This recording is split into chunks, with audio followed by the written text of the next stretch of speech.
ഹരേ കൃഷ്ണ. ഇനി വരുന്ന ഏകാദശി അപര ഏകാദശി എന്ന പേരിലാണ് അറിയപ്പെടുന്നത്. ജ്യേഷ്ഠമാസത്തിലെ കൃഷ്ണപക്ഷത്തിൽ വരുന്ന ഏകാദശിയാണ് അപര ഏകാദശി. ബ്രഹ്മവൈവർത്ത പുരാണത്തിൽ ശ്രീകൃഷ്ണ ഭഗവാനും യുധിഷ്ഠിര മഹാരാജാവും നടത്തുന്ന സംഭാഷണ മധ്യേയാണ് അപര ഏകാദശിയുടെ ഫലങ്ങൾ ഭഗവാൻ വിശദമാക്കുന്നത്. അപര ഏകാദശി അത്യന്തം ഫലവത്തായതും മോക്ഷദായകവും പാപങ്ങൾ നശിപ്പിക്കുന്നതുമായിട്ടുള്ള വളരെ വിശേഷപ്പെട്ട ഏകാദശിയാണ്.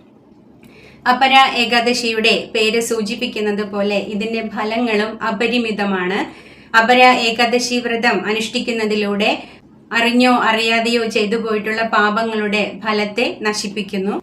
മഹാദാനങ്ങൾ നടത്തുന്നതിന്റെയും തീർത്ഥയാത്രകൾ നടത്തുന്നതിന്റെയും ഫലം ഈ ഏകാദശി അനുഷ്ഠിക്കുന്നതിലൂടെ നമുക്ക് പ്രാപ്തമാക്കാം. ഗംഗാ നദിയിൽ സ്നാനം ചെയ്തതിന്റെയും ഗോദാനം, സ്വർണദാനം എന്നിവ നടത്തിയതിന്റെയും യജ്ഞങ്ങൾ നടത്തിയതിന്റെയും ഫലം ഈ അപര ഏകാദശി വ്രതം മൂലം നേടാനാകും.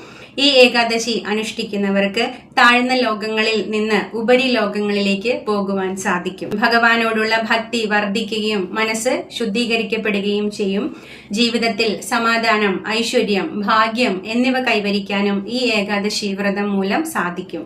പേര് സൂചിപ്പിക്കുന്നത് പോലെ ഈ ഏകാദശിയുടെ ഫലവും കൃപയും അപരിമിതമാണ്.